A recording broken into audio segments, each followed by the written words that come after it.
Good evening. We're going to go ahead and get started. We have a long agenda ahead of us. 2, 3, 4, 5, 6, 7. Sorry, I didn't mean to interrupt. We're testing to make sure we don't blow your ears out. Okay, we'll go ahead and test. 1, 2, everybody happy? All right. Yes, everybody. Yep. Good evening. It is 7 o'clock. We will go ahead and begin our Tuesday night board meeting. I'd like to welcome everyone. And at this time, I will ask Derek if he would be so kind as to lead us in prayer. And then I will ask Mr. Suddeth if he will lead us in the pledge after the prayer. Let's pray. Dear Heavenly Father, thank you for this day and for the time that we have been given. And please be with us and continue to bless us as we continue to seek your will and to follow your way. In God's name, amen. I pledge allegiance to the flag of the United States of America and to the republic for which it stands, one nation, under God, indivisible, with liberty and justice for all. I'm going to ask Mr. Sailors if he would be so kind as to do 2.01. Chairman, would you please come to the podium for a moment, please? Yes. Normally at our state conference, which was held this past year, or this couple of months ago in Hilton Head, we recognize all of our members of school boards in the state of South Carolina that have achieved their accomplishments by advancing from level 1 through level 6, which is the highest elevation you can have in your school boardsmanship institute. So Linda was unable to attend because of some family issues. So it's my pleasure tonight to come before this body and present on behalf of our state association, Linda Levinas Wells with her level 6 boardsmanship institute recognition. Thank you very much for your service. Chuck. Appreciate it. I hate having this mask on. I'm smiling. Thank you. All right. This time I will turn it over to Dr. Royster for a moment. Let me go ahead and get the consent.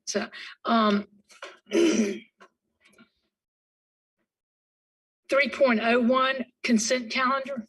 I would entertain a motion to approve the consent calendar. Motion to approve, please. Second. Ms. Mosley, any questions? All in favor, please address by saying aye. Aye. Opposed? Consent calendar has been approved. Before we begin with the visitors, I will ask for the superintendent to give his report of 5.01. Thank you, Ms. Levinas Wells. I actually have 2 introductions to make based on the action just taken by the board, the appointment of 2 new principals. I'd first like to introduce the new principal for for Taylor's Elementary School, Heather Dye. Heather currently serves as an assistant principal at Pelham Road. And prior to that, she served as an assistant principal at Mitchell Road. Heather, congratulations on your appointment. We look forward to having you in that new leadership role. And she is accompanied tonight by Ms. Lewis, the assistant superintendent, who, among other schools, supervises the program at Taylor's Elementary School. Congratulations on your appointment. And again, we look forward to you leading the school in a continued onward and upward manner as it is progressing well at this time. And we know you'll continue that forward. Congratulations.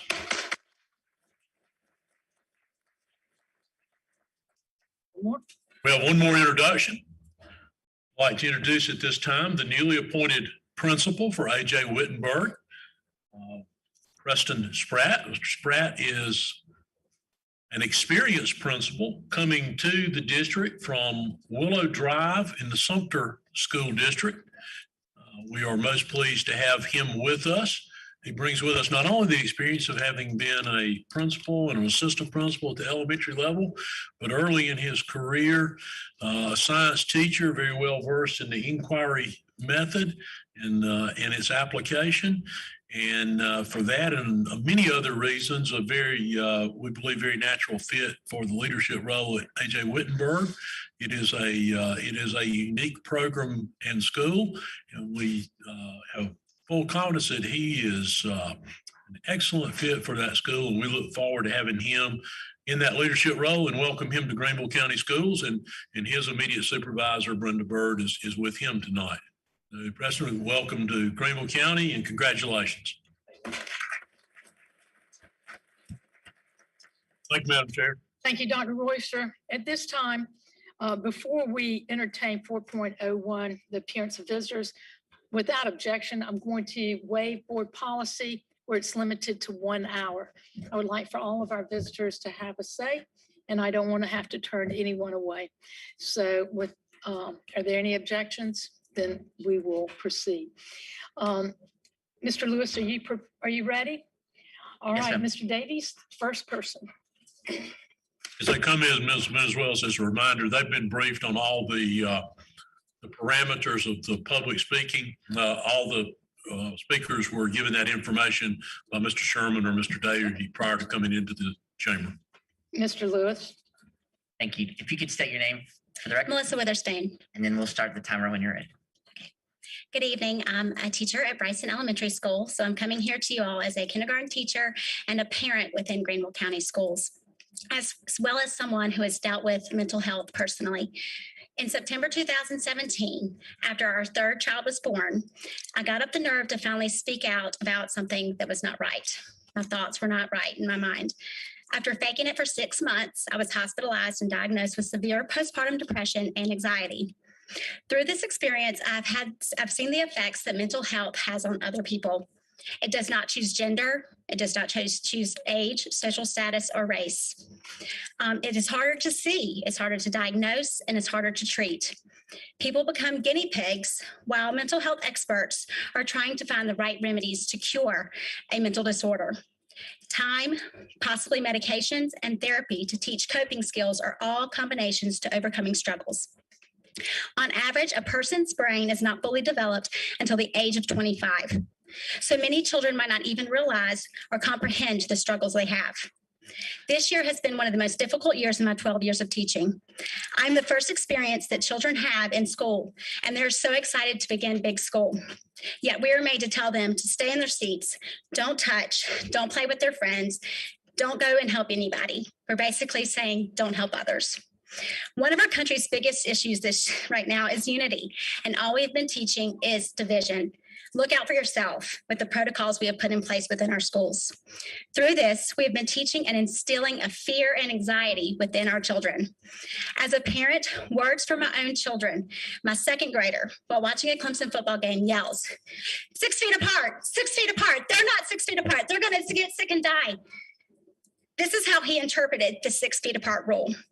Their father and I have never uttered those words to them, and we understand the anxiety that these protocols have and produce. So the only place we know that they're hearing this is in school repeatedly. My kindergartner, while getting into the school, after school one day says, I hate coronavirus. When will it be gone? When will it go away? And I ask him, what's up, buddy? What's wrong? He says, I hate it because I have to wear a mask from the time I wake up to the time I get picked up from EDP. Do we have to wear them after June 5th? Because I don't want to wear them anymore. I hate school. This is his first year of kindergarten.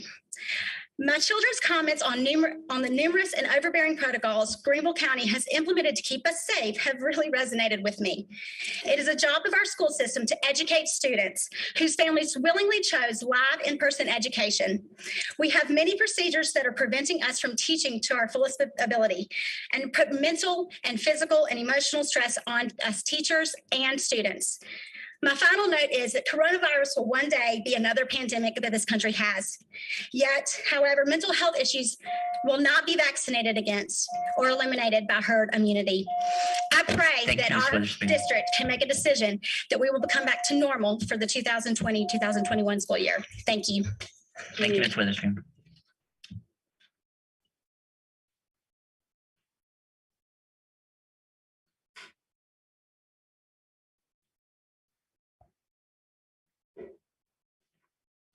Hey, right. State your name and then get you started. Good evening. I'm Barry Burdett. I'm a retired school teacher from Greenville County. I taught here 31 years, agriculture. I taught from Blue Ridge all the way to Woodmont, so I've gone across the whole county with Roper Mountain and Golden Strip in between. My topic tonight is not so much just the coronavirus, but the fact that students are not given an opportunity in agriculture to express or be able to do their career development activities. They cannot go on field trips. And as a teacher for 34 years, I saw a lot of my students, the sparks come in their eyes when we were either at a college or at agriculture business, and we were actually meeting those people hands-on, face-to-face. And these students then, that's where they found out where their career potential was. Without those field trips, these students are very hindered, and they're not able to plan or even choose their pathways, much like we did in the past. In the classroom, we try to give a knowledge-based education. We try to give the students as many hands-on experiences as we could. And we also tried to put them in contact with people that will be either their future employers or their future studies in colleges, 2 years, 4 years, and sometimes 6 and 8 for those that went on to vet school. We have one such student from Woodmont High School, Travis Robertson. Travis is now the Regional Vice President of Chrome North America. He was recently this past year on RFD TV, and they did a survey of him and his advancement there in that company. And we took a field trip to Moultrie, Georgia, to the farm equipment exposition there. And in that farm equipment exposition, he met the people from ABAC, Abraham Baldwin College, and he also met his future employer while he was there. And now he's the whole Southeastern Regional Director for that equipment company. And so it's just one example like that I want to encourage the board to equalize the playing field. We've got people wrestling contact sports. They're riding to cheer. They're riding to play baseball, riding to all different kinds of events. But they can't plan a career. 1 in 5 jobs are still related to agriculture. We don't see it like we did in the early 1900s when 90% of the people were farmers, but now still 1 in 5 jobs are related to agriculture, whether it's trucking or attorneys or whatever. We need to get these students out there to the businesses where they can actually see what's going on and see that spark come in. So I encourage y'all to help them be able to do that. Thank you. Thank you, Mr. Burnett.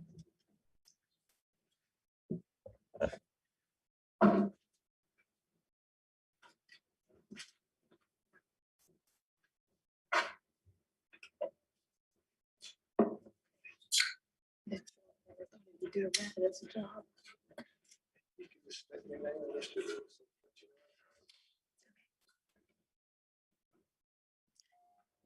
Nicole House.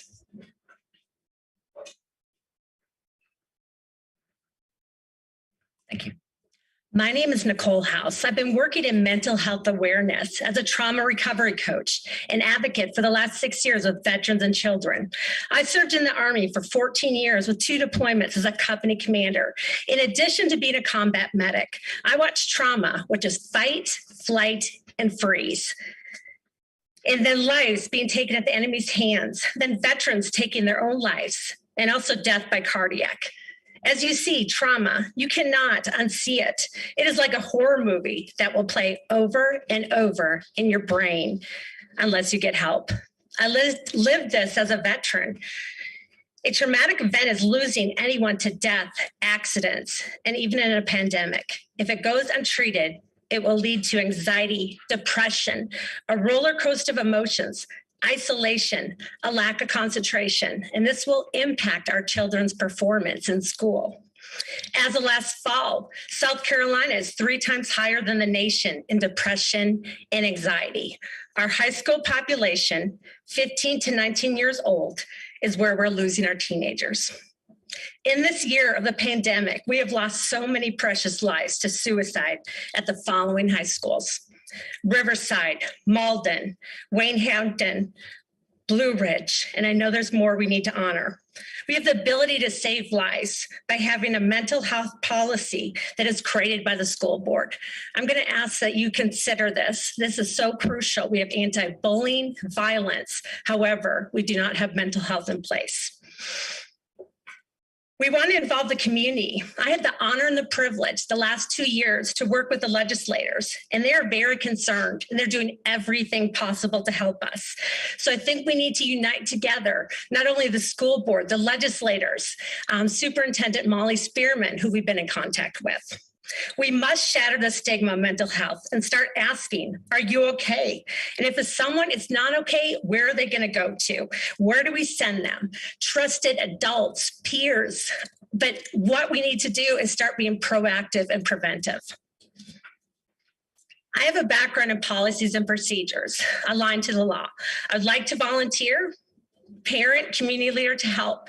The behavioral threat assessment and management best practice that Greenville County started last fall has trained key staff in mental health. And thank you. That is a great start. Yes, we must press on to finish this model with a top priority to those that we lost. Let's start working on preventive and proactive measures and measuring it appropriately and start working on this for 2021-2022 school year.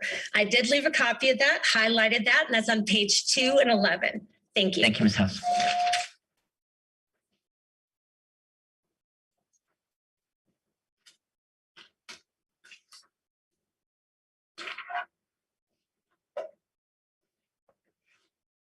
That's right. That's right. Yeah, you just say your full name and then Mr. Lewis will let you know what time it is. Yes, sir. I'm Emma Wright, and I'm from Riverside High School. My name is Emma Wright, and I'm a sophomore at Riverside High School. Mental health. It has been a buzzword off and on for years, mostly with celebrities. We see a celebrity suicide on the news, and we are horrified. How did that happen? They seem to have everything. Who would have thought? Such a tragedy. We ramp up our talk for a few days or weeks, and then it just fades away. 182 days ago, I lost a coach to suicide. He was, hands down, the most influential school person in my life. When I heard the news, I literally fell to my knees and cried out. The days following were a whirlwind. Statements from the school, friends calling, the team gathering to grieve together. And then life went on as usual. But what is usual? I still go to school. I'm active on student council. I have lots of friends that I hang out with all the time. I play sports and I have the best family ever. Perfect, right? No, actually, it's not. But let's go back a few years. I'm known for my infectious laugh. And once I get going, it's hard to stop. And it's hard for you not to laugh too. I am also known to take charge, be a leader, and speak my mind. My heart is passionate for those who don't have a voice. What the world doesn't always see is my crippling anxiety, the kind that shuts me down. I worry all the time. I worry that my hair is too curly, or that I'm not pretty enough, or that I'm fat, or that my friends don't like me enough. I worry that I'm not smart enough to go to college or even pass my next AP test. I worry that boys won't like me. I worry that I am not worthy. It's a rabbit hole and it's dark. Sometimes it spirals for days, sometimes longer. If you ask my teachers or my friends, they won't believe you. Emma, anxious? No way. She walks into a room like she owns the place, just like all those celebrities, just like my coach. It's all about the cover up. Fake it till you make it. But why? Why are we faking it? We take classes on sex. We talk about how bad drugs and alcohol are, yet nothing is said about mental health, depression, or suicide. Why? It's time. Actually, it's past time. We must address this problem and we must address it now. We need to find that trifecta between students, teachers, and parents. We need a program in place that teaches all of us what to look for, what to ask, what to say, and when we see something that is not right. So often we hear, if only they had asked for help. I'm here tonight asking for that help. Help us put a mental health program in place that is more than just a day and more than just a reaction to a tragic death. Help us help each other. Thank you. Thank you.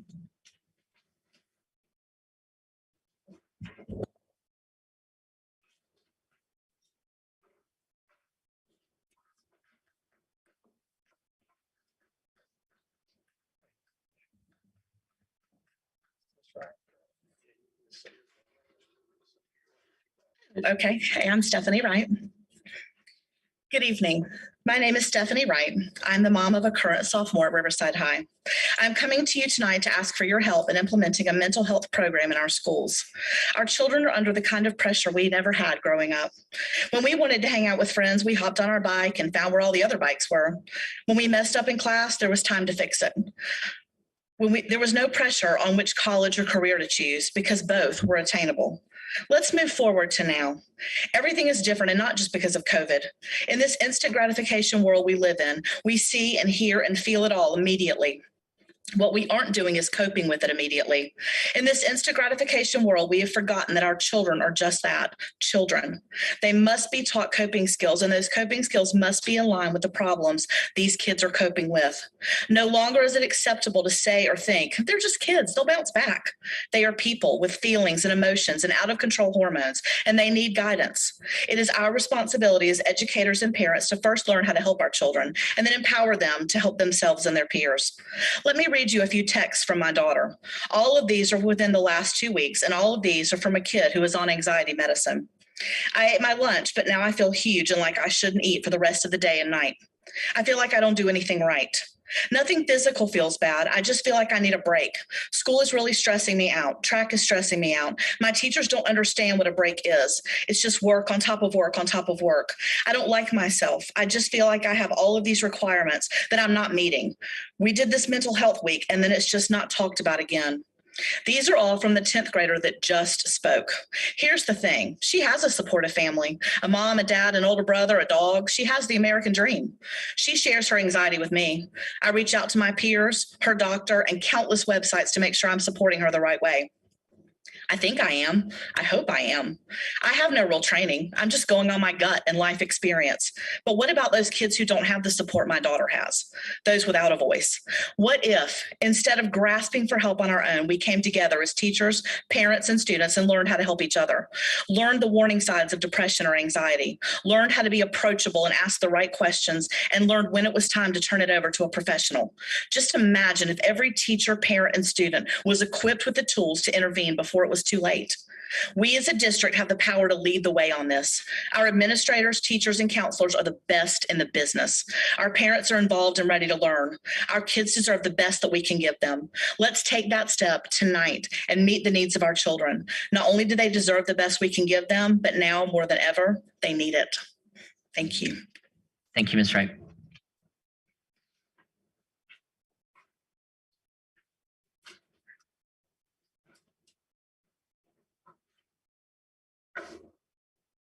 Hey, Ms. Bynum, you can just say your full name and Mr. Lewis will keep time. Okay, thanks.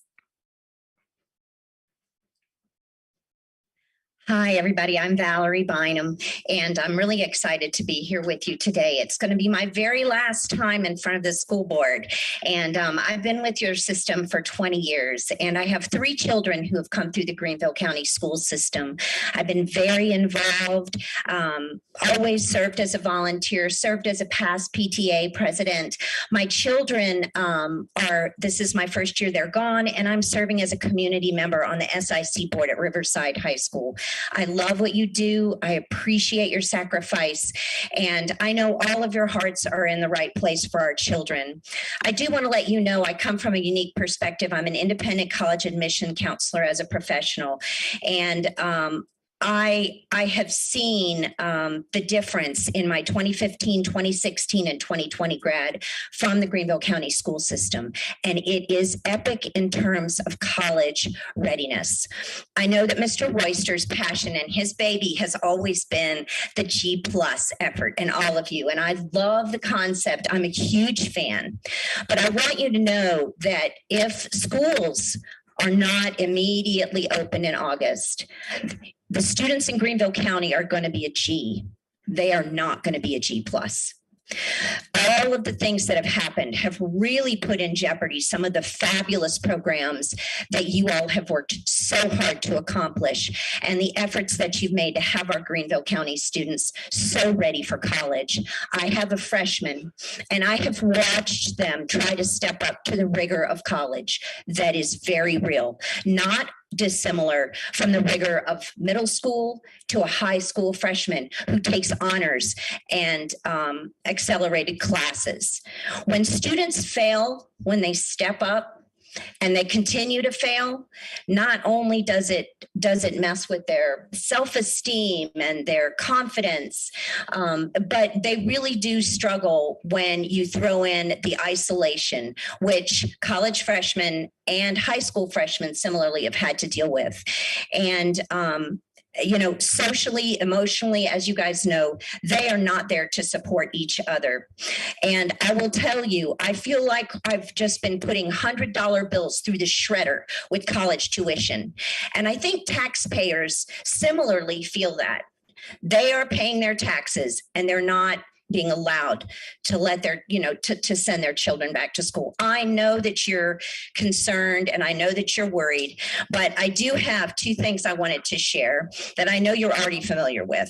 But the 0 to 17 year, 2-year all death statistics for COVID was 226 children. Every single one of them matters. But I sold medicine for 17 years. And that number is not statistically significant. I want to leave you the mental health program that Clemson does. It is awesome, and it's something I think Greenville County Schools can very easily implement. Thank you.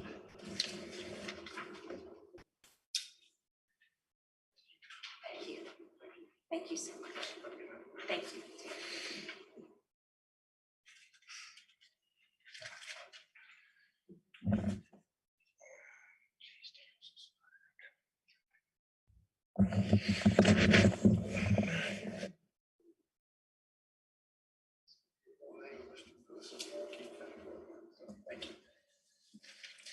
Good evening. My name is Amanda Meyer. I'm a proud military spouse, former South Carolina educator, and a mother of 5 children. I'm not here to point fingers or place blame. I'm here as a concerned and disappointed South Carolinian. I'm here as a grieving mother who lost her 16-year-old son, Logan, to suicide, who would have been a senior this year at Riverside High School. I'm here to share Logan's story, to be a voice to those who cannot speak, and to ask the hard questions. There's a lot of talk about how we can take proper precautions to avoid the spread of COVID-19. Yet what proper precautions are we taking to prevent suicide among our youth? According to the South Carolina Department of Mental Health and the CDC's data from last spring to this summer, depression and anxiety is 3 times higher in South Carolina than our national average. However, sadly, it feels like the state of South Carolina, and Greenville County especially, is more concerned about COVID-19's numbers than the suicide rates among our youth. In 2019 alone, we lost 851 souls to suicide in the state of South Carolina. That's 1 every 11 hours. My son was one of those souls lost that year, but he wasn't just a statistic. Logan had dreams and aspirations to become a marine biologist and attend the College of Charleston. He was witty, he was brilliant, he was creative, caring, and funny with limitless potential. To clear up any misconceptions or stigma attached to suicide, you should know that Logan was an AB honor roll student since the 2nd grade. He wasn't bullied. He didn't do drugs or drink alcohol. He didn't come from a broken home. And he was the rising star of his speech and debate team at Riverside High School. 4 to 5 people show clear warning signs. And unfortunately, Logan fell into the 20% who didn't. He was the Robin Williams of the group and hid it very well behind his invisible mask. With that said, arming these students with a text hotline and a suicide prevention line phone number is not enough. We need to do more. We need to empower these students and community members to speak out and start talking, because talking saves lives. We need to implement a mental health policy and mandate that not just teachers, counselors, and school professionals get the training they need, but also offer age-appropriate mental health curriculum to the students so they can better be equipped when it comes to this sad, silent, and rising epidemic at a minimum of once a year. These children lack coping skills, and it's scientifically proven that as human beings, we do not develop metacognition skills until the age of 25. They need our help.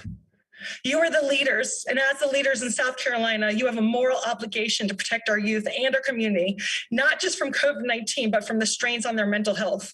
Don't wait for it to hit home like it did for me. You have the power to do something now and make a positive, profound impact in the lives of our students. In November 2020, I personally spoke with Molly Spearman over the phone. She apologized for not making mental health a top priority, and she used the words, "I'm sorry, we dropped the ball." Well, as a community, we are here tonight to address the issues of mental health. We are all human, we make mistakes. What's more important is that we learn from those mistakes. The ball is now back in your court. The question is, what are you going to do with it this time? I want to thank each and every one of you for giving me the opportunity to speak tonight and to share Logan's story. God bless. Thank you, Ms. Meyer. So as well as Aaron Bush is not here, so we're going to move on to the next speaker. Okay. Okay, thank you. Mr. Davies?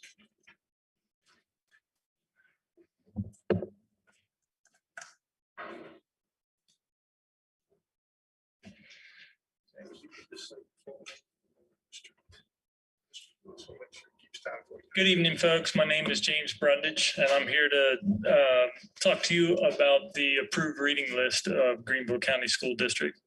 Here's a real quick look.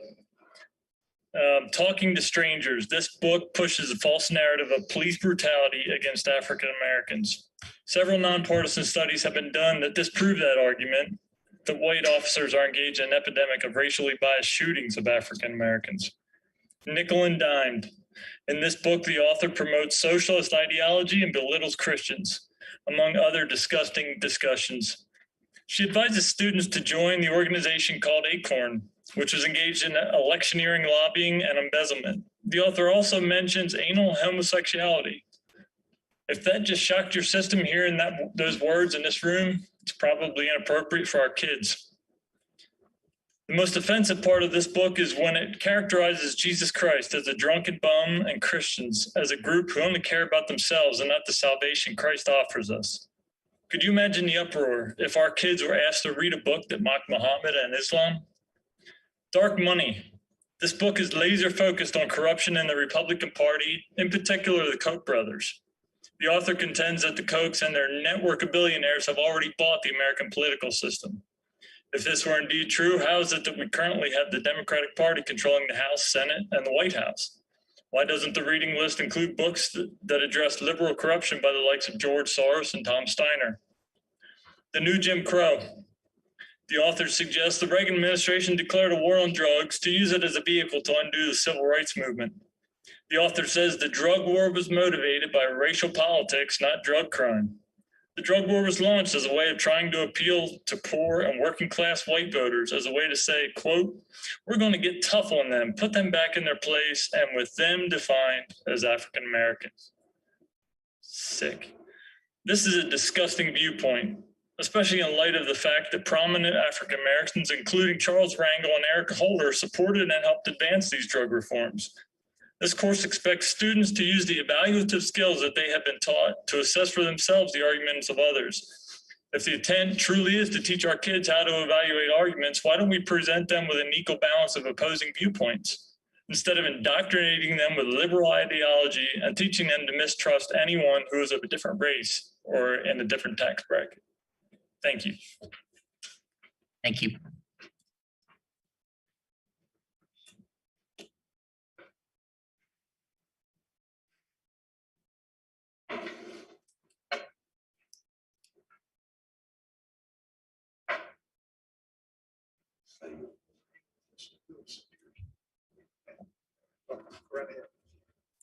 Hi, my name is Courtney Kierton. I am in the 7th grade. I'm very passionate about mental health education in the school system. 2020 through 2021 has been spiral ups and downs. I personally have struggled myself adapting to all the changes from the impacts of COVID, keeping up with the school schedule changes to inequality of people. Every day I see or hear my friends struggling with life. There is very little attention to stress and anxiety until the word suicide enters the conversation. More efforts to educate students on how to cope with stress and anxiety is the first step to reducing suicides. A proactive instead of reactive approach would definitely save lives. My friends and I are not okay. Many of my friends post things on social media about wanting to die and the use of dark humor as a coping mechanism. My friends and I are good kids. We make good grades and come from good families. but we still have really challenging mental health issues. Imagine what it must be like for the people who do not have supportive families. Personally, I struggle with anxiety. Depression often goes along with anxiety. I do not want that to happen with me. Getting support and resources at school as a part of a mandated mental health curriculum would be really helpful for me and all of my peers. Even if most of us don't say we need help, we most definitely do. Please partner with teachers and schools to give us the support in the school system that we need to help overcome the epidemic of suicide and other mental health problems we are facing. Thank you. Thank you, Ms. Cureton.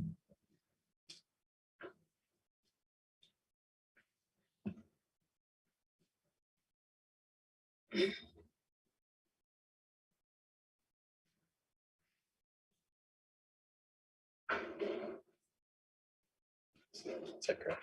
That's it. Yeah, you can just say your full name, Mr. Wilson. Keep that for you. Thank you. Hi, my name is Sarah Head. I'm a Malden High School and Clemson University alumni. I have a first and fourth grader at Monarch Elementary and a child in preschool.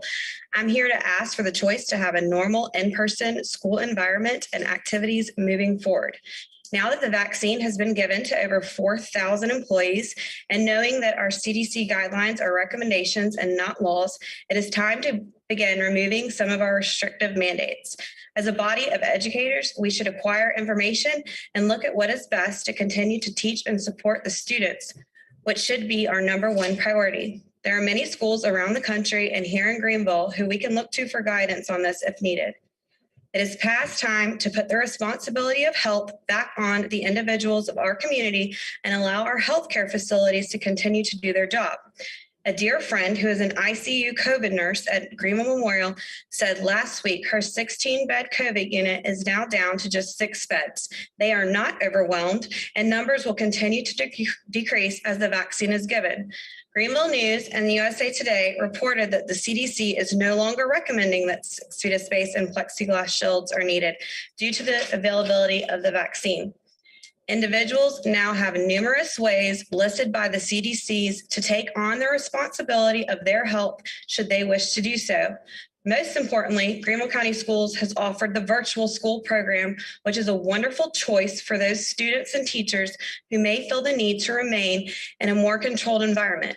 We also offered this choice at the beginning of this school year, knowing that in-person brick and mortar would be subject to change as the vaccine became available and the virus status changed. It has changed drastically in a positive way, and thus the restrictions and mandates should be changed to reflect immediately. While we are grieving the many people who have lost their lives during this monumental and historic event, our students and parents will, for the rest of their lives, grieve the lost moments and memories they have missed as well. Give parents the choice for a normal in-person school environment. Let visitors back in our school buildings immediately. Remove the mandatory mask wearing at the elementary level now. This should be a parent choice.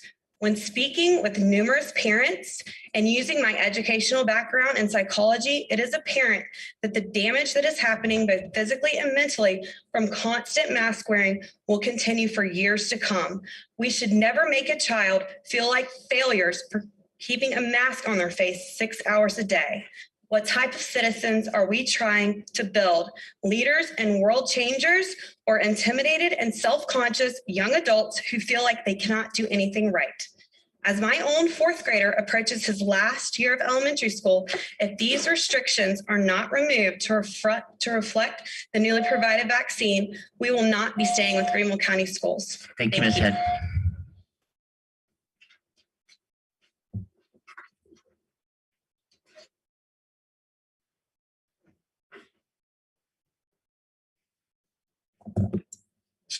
Just say your full name, Mr. Wilson. Keep time for you. Okay. Good evening. My name is Natalie Finch, and I'm a freshman at Malden High School. Our school recently suffered the loss of a student, Jack Steinke, due to suicide. Although I never got a chance to know him on a personal level, I had a class with Jack, and I could tell he was a very intelligent and kind person. My friend informed me on a Monday that a student in her class had committed suicide over the weekend, but only mentioned his first name. The next day, I went to school and our principal made an announcement informing everyone of his death. I had never known Jack's last name, so it was not until that night that I realized via social media that they were referring to the shy and funny kid that was in my biology class. I felt so guilty that I hadn't put together the pieces sooner, and I was saddened by the fact that earlier in that day, the class I had with him proceeded like normal. Few people acknowledged that we had just lost a precious life and student. I was later informed that counselors came to all of his classes, yet me and his other classmates were e-learning on that day and missed this visit. We as a community need to strive to be proactive instead of having to react to situations such as these. Although it's true we can't do everything, we need to do something. Although I don't have all the answers, I wish I did, and I know you can help me find them. Right now, mental health is put on the back burner behind GPA, test scores, grades, and college acceptances.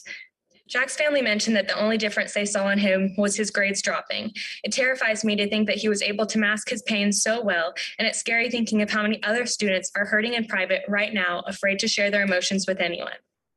Following Jack's passing, one of my close friends told me that their situation almost ended up like Jack's. The fact that I had known her for such a long time, yet could not tell when her mental health was declining, was extremely eye-opening.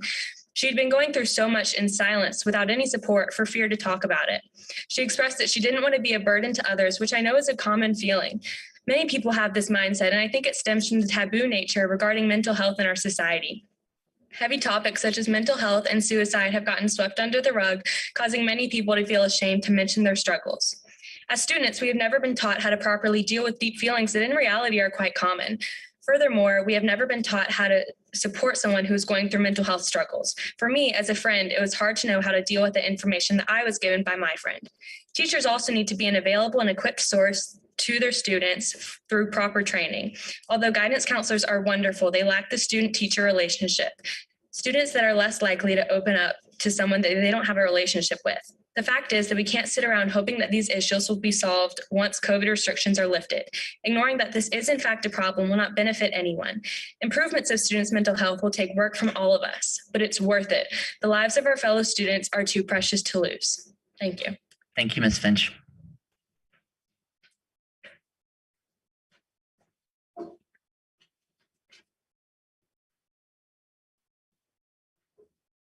Mr. Finch? Yeah. Just say your full name, Mr. Lewis. My name is Parker Andrew Finch. Good evening. Like I said, I'm Parker Finch, and I'm a senior at Malden High School. The issue of mental health is not an easy one to address, nor is it simple to solve. But a discussion of mental health is absolutely imperative if we want to help our students succeed, not only in school, but in life. Mental illness affects countless students at our schools. The government organization SAMHSA found that 10% of teens in South Carolina report having a major depressive episode, while only a quarter of those students have received treatment for depression. At Malden High, that would translate to over 220 of us, but you don't have to tell us that. It is easy to overlook mental illness as, by its nature, those who struggle with it often hide their symptoms from even those who are close to them. We need to reach out to these students because it is immensely difficult for them to open up to others. I can understand how mental illness can seem inconsequential in the face of a year with a million details to work out. However, to us students, mental health is an issue we are faced with daily. I'm relieved that many of my friends have been able to talk about their struggles, but what scares me more are the friends who cannot. I have had friends who have been suicidal since middle school. Just last week, I had a close friend confess to me that they had planned making this week their last week. It is absolutely heartbreaking for me to hear about a friend dealing with so much pain. And this friend in particular is not able to get therapy, so it is difficult for them to get the help they need for the things that they are facing. A few months ago, I had to run out of work to get a call about another friend who was also facing suicidal thoughts. And although that call was to tell me that he was okay, I know there are many, many others who are also struggling and with that same issue. In my own life, depression has made most days a challenge. Thoughts of self-hate, of being unloved, and of being a failure have almost drowned out the voices in my life that remind me that my life is worth living. I thank God for the blessings of a good family, a tight-knit small group, and many wonderful friends who have stuck by me in my darker days. But I know that there are many students who don't have the same resources that I do. The reason that we as students have had so many conversations about depression, suicide, and other issues is that many times we feel that our peers are the only people we feel comfortable speaking to. We appreciate our school counselors for being available and trained, but oftentimes it is daunting to open up your deepest feelings to someone you have no relationship with. Sometimes we do not have the words. Sometimes we are ashamed of how having these problems reflects on our family. Sometimes we don't even know if we need help because we do not know if what we are feeling is normal. While treating mental health as a taboo topic makes it more palatable, it can create a stigma that mental health is something to keep to yourself, because if you admit it, you're creating a problem for those around you. But this approach only creates a culture where students feel like failures for struggling. This is not an issue that we can solve today, but it is an issue we can start talking about today. We can talk to our students and let them know that our teachers and counselors are here for them. We can stop dancing around suicide and accept it as a relevant problem in our schools. Maybe we just have the courage to ask someone if they're doing okay or tell them that they're loved. Let's start today. Thank you, Mr. Finch.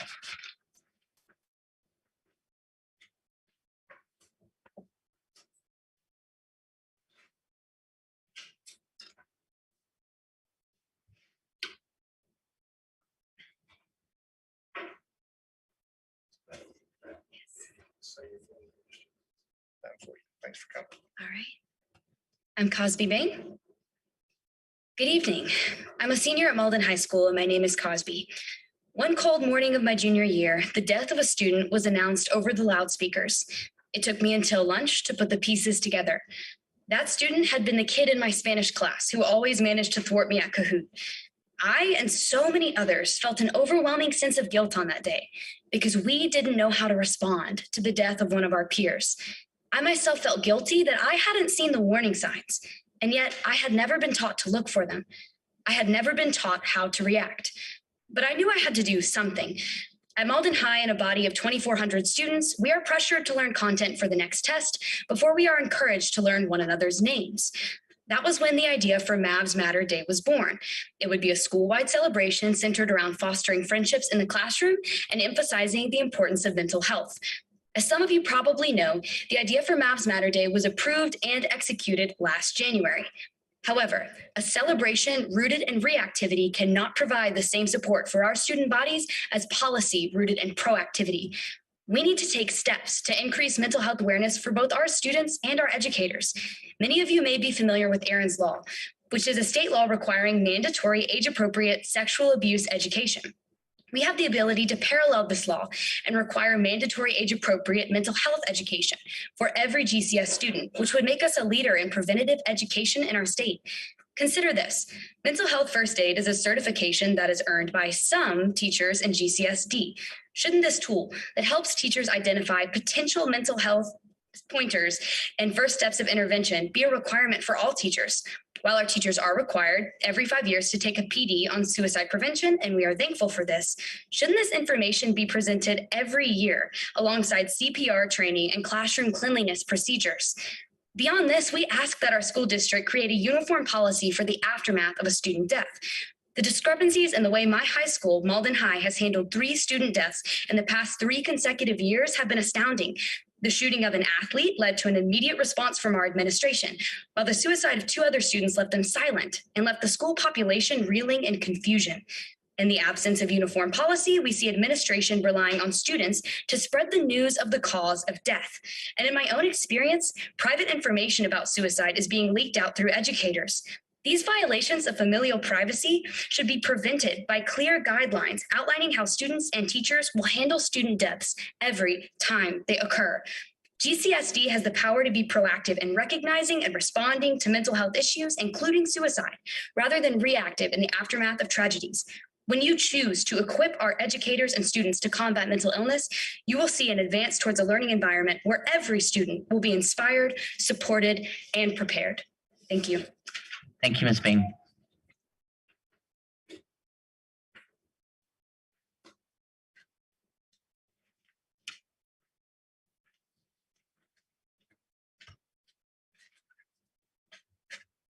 How are you? My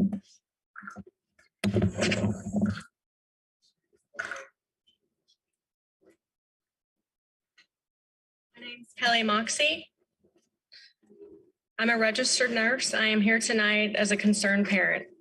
I have 2 children, one in 2nd grade and the other in 3rd grade.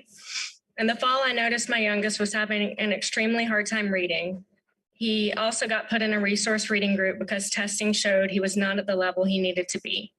When I would read to him, he would get extremely frustrated with himself and say, "I hate myself," or "I'm stupid," and then just shut down entirely. As a parent, these are extremely hard words to hear coming out of your 7-year-old's mouth. It broke my heart to witness him being so hard on himself. I also couldn't help but blame myself, but felt partly responsible since I was acting as a teacher in e-learning. My 9-year-old has always excelled and been a mostly A student. He is always well behaved and never gets in trouble. This past year, he has been having difficulties getting his schoolwork done in class. He has been caught looking on his Chromebook during class. Students have access to their Chromebooks the entire time due to not being able to visualize the board through the plexiglass. He eventually ended up in the principal's office and calling me to explain himself. He got home that day and was visibly distraught over this. I feel like the changes I am seeing in my children are coming from the forced environment around them. Our children are being forced to wear a mask over their face and be imprisoned by plexiglass for almost 6 hours a day. These barriers are instilling fear in our children as well as in our teachers. School is supposed to be a time to actively learn and grow socially as well as academically. I feel like the restrictions that are in place make this impossible. Teachers are not able to help their children because of all the rules and regulations that are in place. I'm not sure where my children will be mentally a year from now, but I'm sure they will be scarred somehow from all of this. We need to let our children be children and grow socially and actively learn. The teachers are being vaccinated, getting the protection they need to teach our children safely. Virtual programs are being offered to the individuals that may not feel comfortable about in-person learning. It's time to get the focus back on our children. Thank you, Ms. Marks.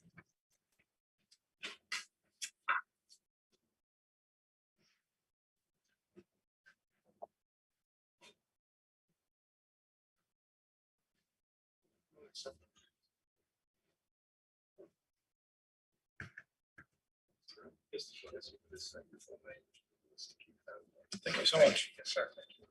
Good evening, fellow citizens. My name is Russ Esmacher. Thank you for serving. Thank you for doing your utmost best during these very difficult times. And citizen of Greenville County for more than 25 years, thank you. I'm a father to 3 Greenville County school children, almost finished now, but still have a couple left to go. And I'm also a husband of a former special ed teacher in Greenville County. And so very, what I just speak to you today is something that is it's not a surprise to many of us. Being a teenager, we've all been, it's never been easy. The pressure that's applied upon the kids nowadays is pretty severe, probably even more than many of us realized when we were their age. We base so much of their future on GPA, test scores, merit scholarships. But you know, that's life. And it's hard. And I'm not here to change that. What I'm here to recognize is the lens the students see the world. We need to help them. The Greenville County School District Counseling Service website today has 11 things to help you for college. 1 for bullying, 1 for violence, 1 for the military, and 0 on mental health. Mental health. By now, sitting out here listening, many of you have heard some firsthand, raw, heartbreaking stories from teachers, students, parents, all struggling with mental health challenges. Maybe like you, I used to think it could never happen to me or my family. I was wrong twice. Thankfully, I didn't have to experience some of the grief that some of the other parents in our county have. Mental health is going to be the biggest side effect of COVID. It's not here today. It's just starting to drizzle. But the storm will be upon us from all the stories you've heard. It's going to be increased. Many are blessed to have the resources to help their children find treatment, rely on churches, get the proper mental and doctor care they need. Many of our citizens are not. We need a policy from this administration, advocated by you, to help these teachers, counselors, parents, and administrators deal with mental health. This cannot be taboo. This cannot be like sex ed from 1912 to 1986. We tried to figure out what to do with it. What cured that? AIDS. If we look what happened with bullying and violence, it took Columbine in 1999 to wake us up. We can do better than that. We have to do better than that. Let's get ahead of this issue and lead. Let's work with the other districts around the country and even our own state to find the best policies and give our students, teachers, parents, and administrators the tools they need to start to deal with this very big storm we have coming. Let's get ahead of the issue, Greenville. Let's lead. And thank you again very much for your service. Thank you, Mr. Esmacher.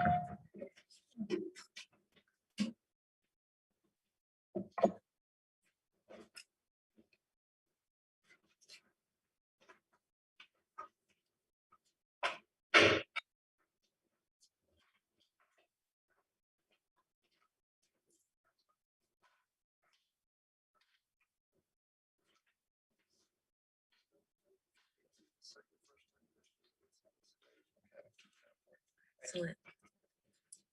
Good evening. My name is Amanda Phillips. I believe I'm going to bring us home this evening, so grand finale. I'm here before you tonight as a representative of the National Alliance on Mental Illness, specifically the South Carolina chapter, as well as the local Greenville affiliate. But my investment in tonight's subject is multivalent. I am also someone with lived experience with a mental health condition, a suicidal crisis in college, as well as a master's in background in counseling, and also a current application in to Harvard's master's in psychology to study the phenomenology of suicide. And so my goal tonight is to walk us through some good old data about the prevalence of youth suicidality as it pertains to South Carolina specifically, as well as the overwhelming amplification of mental health struggles that have been brought on by the pandemic, which you well know. And finally, hopefully to offer a bit of a solution that we can all work on together. So I'm going to jump into some numbers. Bear with me. This has been a problem before COVID, according to a 2019 youth behavioral risk factor surveillance system that the CDC has done. In the previous school year, 18.8% of all students, of all high school students specifically, had seriously considered suicide. That number breaks down to 1 in 5. 1 in 6 had made a suicide plan, and 1 in 11 had made a suicide attempt. In South Carolina specifically, suicide is the second leading cause of death in people between the ages of 10 to 34. But when we narrow that age group to 10 to 14, it is the first leading cause. We'd also be remiss to not break it down further to high risk and diversity concerns. 78% of our students who die by suicide are male. And when we take those overall statistics and apply them to the LGBTQ plus community, they are 4 times more likely to die by suicide, as transgender students are 12 times more likely as well. As we all know, adolescence is a developmental stage marked by extensive psychosocial changes that influence identity and self-concept formation, and they have been upturned by the pandemic. The National 4-H Council recently, this calendar year, released a study of students between the ages of 13 and 19 that say that 67% of our students are actively pretending to be doing better than they are because they do not want to be a burden on the adults around them, and that 64% just try to ignore their feelings and deal with them on their own, which we can do better than that for them. In the same study, it was cited that 61% of students have noted an uptick in the feeling of loneliness, which I want to zero in on because, as we know, isolation is a major risk factor in the prevalence of suicide. So now on to happier territory, if I may be so bold as to suggest hopefully a partial solution. Not only— Thank you, Ms. Phillips. Thank you. Ms. Phillips, I would recommend the district allows for you to submit testimony online. And so any of the data points that you didn't get to submit, you can submit those online. They'll be shared with the board. Thank you. Okay. Thank you. Thank you, Mr. Davies. Thank y'all. Thank you, Mr. Lewis. And I believe we did that in less than an hour. Great speakers. 401, Dr. Royster. Thank you, Ms. Levinus Wells. We do not have a superintendent's report this evening.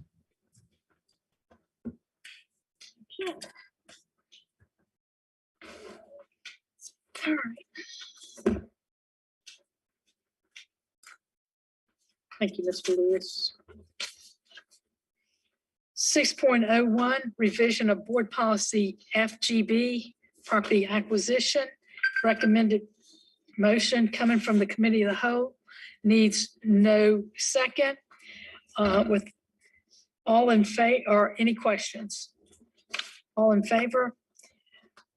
Please address by saying aye. Aye. All opposed? The motion carries. My mic is on, Nancy. It's been on. It's on. It's on. 6.02, revision of policy, board policy JHCC, student publication. The recommended motion coming from the committee of the whole is to approve the revision of board policy JHCC as presented. Coming from the committee of the whole, it needs no second. Any questions? All in favor, please address by saying aye. Aye. All opposed, and the motion carries. 6.03, revision of board policy IKD, school observances ceremonies. The recommended motion from the committee of the whole is to approve the revision board policy IKD and redesign it as board policy KP as presented. Coming from the committee of the whole, it needs no second. Any questions? All in favor, please address by saying aye. Aye.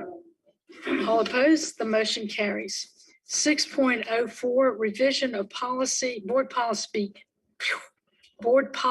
JQE, married/pregnant students. Recommended motion from the committee of the whole is to approve the revision of board policy JQE as presented. Coming from the committee of the whole, it needs no second. Any questions? Hearing none, all in favor, please address by saying aye. Aye. All opposed, and the motion carries. 6.05, deletion of board policy JQF, married students.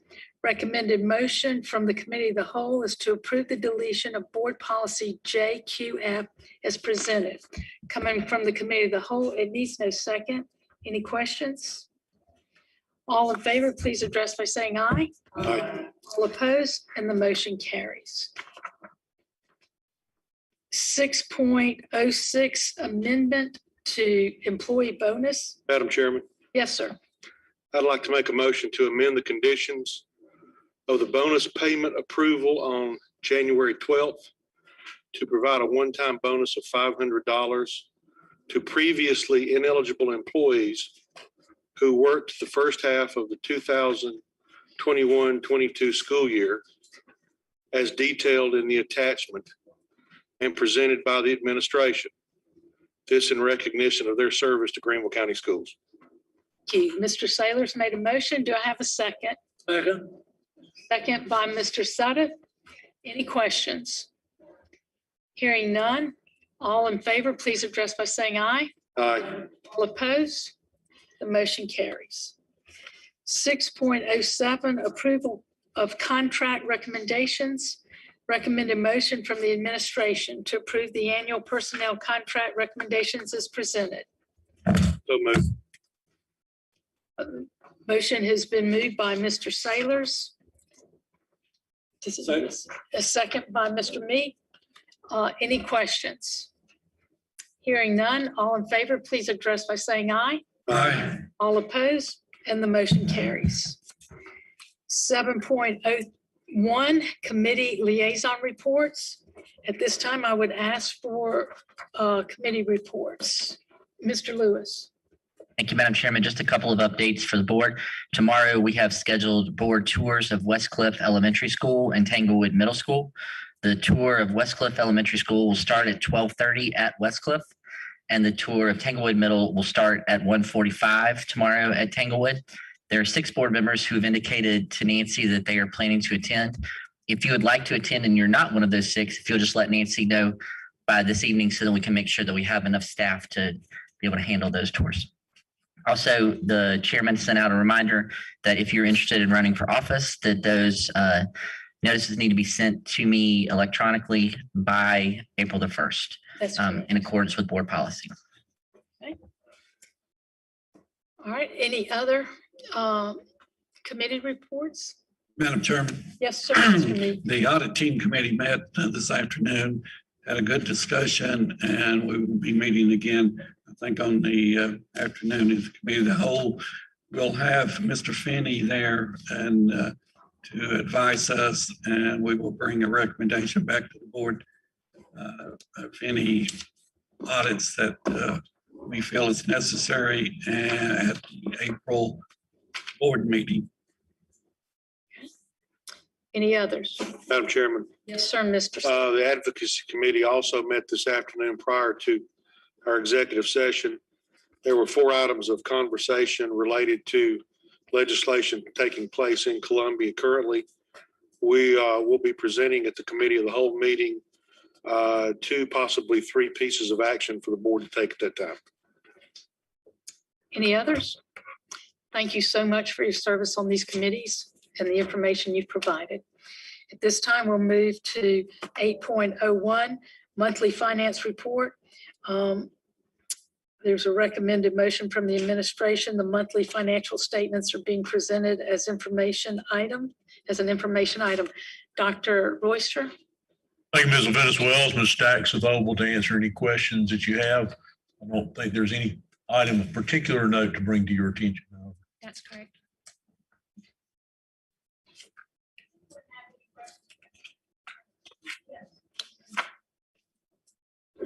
Ms. Stack, I don't see the minority vendors report on here. Where is it? That report is normally issued quarterly. Mm-hmm.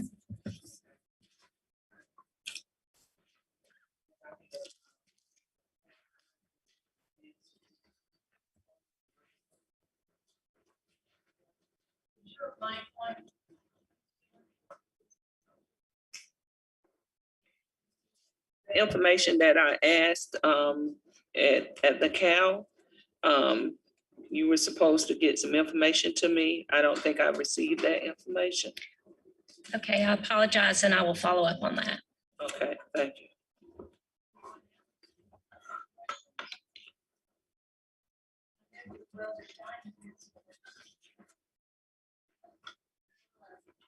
It's a short answer, or we can deal with it later, but just with the funding that's coming from the federal government now and the kind of expanded use, what looks like to be an expanded ability to use it for infrastructure and some other projects. Have we started looking at whether or not from a facility standpoint and capital investment standpoint, there are things that we feel like we should kind of put back on the front burner, or is it too early for you to comment on that? Sort of.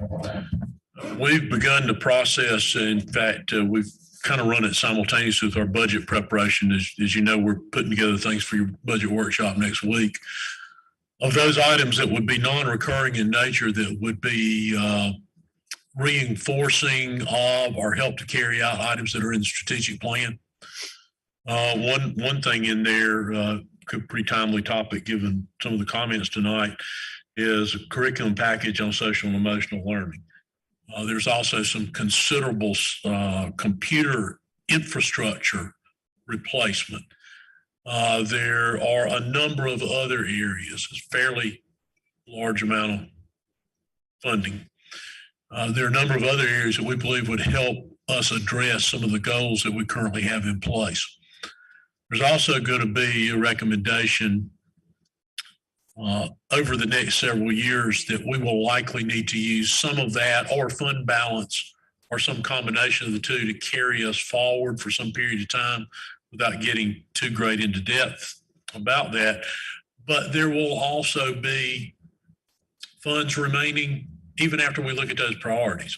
And I think at that point, then we would want to sit down with you all and say, these might be some capital items besides computer infrastructure equipment, or in other areas, we always have, and in particular had high demand for replacing voc ed equipment, career technical ed equipment. Our ability to fund that doesn't meet our growth in that area, nor probably the timeliness with which that needs to be replaced. That's another area we're looking at. Obviously, those are high dollar items, but again, that still leaves a considerable amount. And to your point, there are some infrastructure allowances. The one that comes immediately to mind has to do with HVAC projects that can be funded utilizing the ESSER funds in round 3.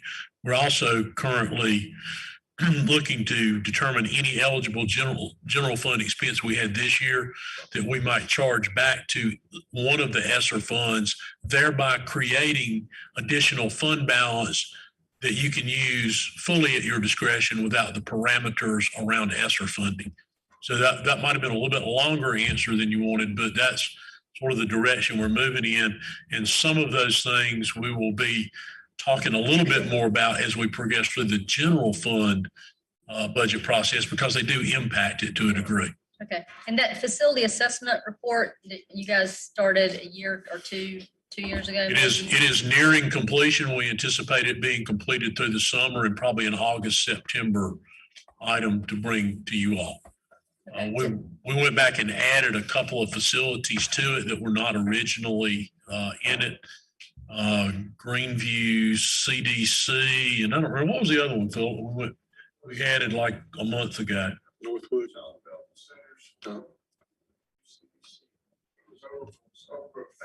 Overbrook and Greenville CDC. Okay. And y'all are y'all are kind of in process now, so you can look at that.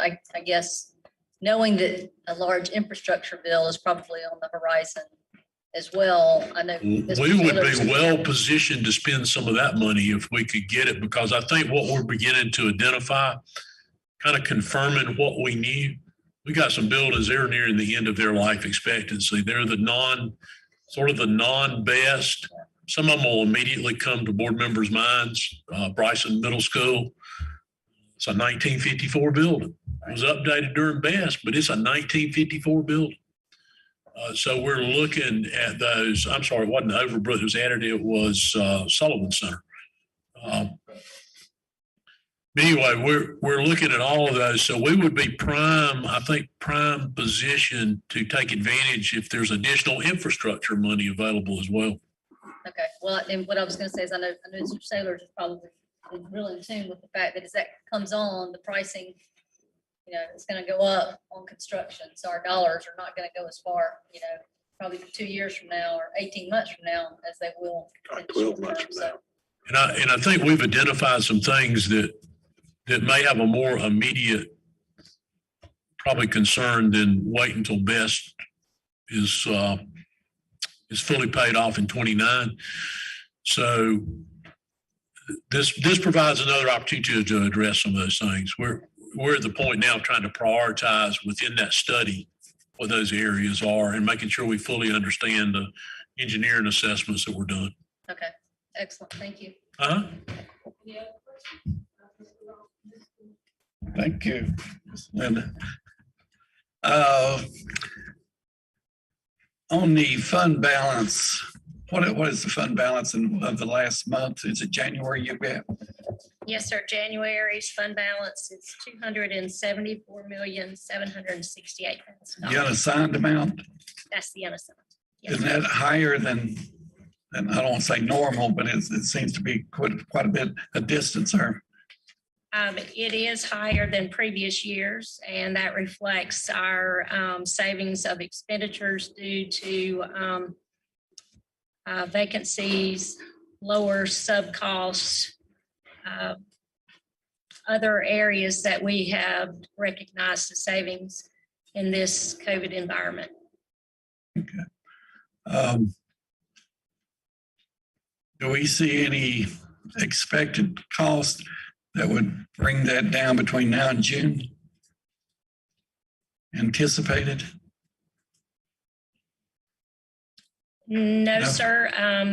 I believe we have the COVID or the CARES Act money that is supplementing some of our purchases that we would normally have carried in general fund, like sanitation expenses. And due to the closing of the schools the first part of the year, we've saved on bus drivers cost and areas like that. So I don't anticipate any large expenses between now and the end of the school that would cause that to change drastically. Okay, and what's the percentage of the budget?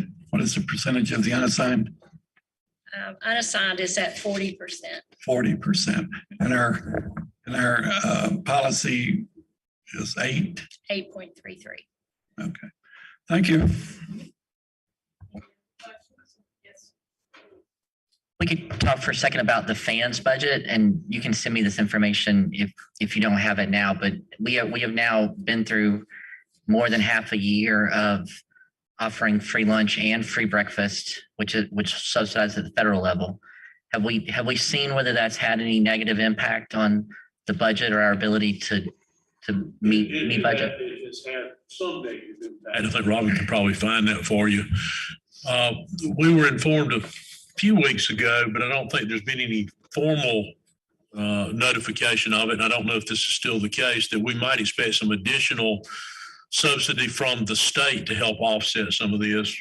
We were able to put back basically the amount we went into fund balance last year, but we're about maybe 2 million behind right now. Robin, does that sound right? Yes, sir. So in addition to what the federal government provided to cover those meals, we're about 2 million behind. And I think that was primarily from extra sales, like the snacks. Well, it's really, yes, sir. It's really probably mostly due to loss of the extra revenue. We've been able to reestablish some of that. So likely we may not end the year dead even, but we have sufficient fund balance there without it creating any issue. And it may be, if we get that subsidized funding, it may be that we don't have an issue at all. I know that was a shortfall that happened as a result of students just not being able to buy those extra things. Have we though seen an increase in the consumption of meals when we were able to offer the meals at zero cost, or are we still seeing kind of a flat consumption? I think that'd be a question I better send you the answer to. I'm afraid if I answer it off the cuff, it's not going to be correct. Okay, that's great. Yes, sir. The last question I have, just as a follow-up to Miss Wells' list of things, the county was able to provide CARES Act money to our PTAs to help offset some of their challenges with fundraising. I would appreciate it if there are additional dollars, if we could look at doing the same thing with our high school athletic booster clubs, because they were not able to receive those same dollars that the CARES Act provided for the PTAs. We have some numbers on that now that we're looking at. We've also made a request about utilizing ESSER funds for that purpose. It doesn't seem like that's being looked at favorably, at least not at this point, by the state. However, the amount that's involved, we would be able to garner that from inside the general fund budget by transferring some items there. So I don't think that's going to be an issue to take care of what would make them level with what they would ordinarily have, which allows them to continue their operations in a normal manner as if they got gate receipts this year. Great, thank you. Yes, sir. Any other questions? Yes, Ms. Dooley. I have a question about the miscellaneous equipment. There is a charge for $5,400 for a laptop for the deputy superintendent. And I wonder who chooses computers for individuals and how do you come up with a budget for a laptop? The computers for individuals are determined by ETS as to the needs of that particular office or individual's responsibilities. And all of our computer equipment is bought off a state contract. I don't believe we have any on individual contract. I think it's all state contract. And since that's Dr. Turner's computer, you might want to speak specifically to that. Actually, it's not my computer. The funds came out of my department. I believe that's one that was purchased for communications and the need to produce video. So it had extra equipment that came with it was the reason for the cost there. Yeah, there is a separate charge for extra equipment. I just did a quick Google search and $5,000 computers are in the range of the 10 most expensive laptops in the world. And I just wondered why the district would be buying such an expensive computer. It had to do with the video and the communications and all the productions they do in communications. Okay, thanks. There's a miscellaneous capital equipment account that's physically located in the deputy superintendent's office. That office has to approve those. So when you said deputy superintendent's office, I was presupposing that was something purchased for the deputy superintendent. It just happens to be that's where that account resides. He could be purchasing equipment in that account for any entity within the school district. And we do some pretty sophisticated video productions, as you, I'm sure, are well aware in communications. Okay, anyone else? Yes, Mr. Sutter. Dr. Royster, I've looked at Donaldson, the machine tool for $24,000. Yes, sir. So my question is, how up to date in modern technology are we in our career centers? At Donaldson in particular, machine tool, it's up to the minute up to date because that was just added, that program. We would have to send you that information, but as you may recall, I mentioned just a little bit ago in discussing the utilization of ESSER funding. One area where we need to do some investment of funds is in career and technical education equipment. So they are not out of date, but they are not as up to date as they all should be. That's what I'm trying to ascertain. Yes, sir. Is how up to date we are. If you would, I appreciate it. Thank Yes, you. sir. Anyone else?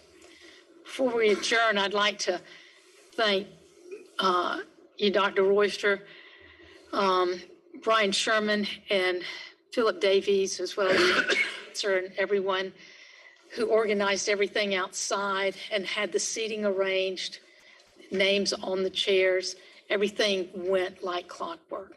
So I'd like to thank you all for making sure everyone felt safe out there and that everything ran, the flow was very organized.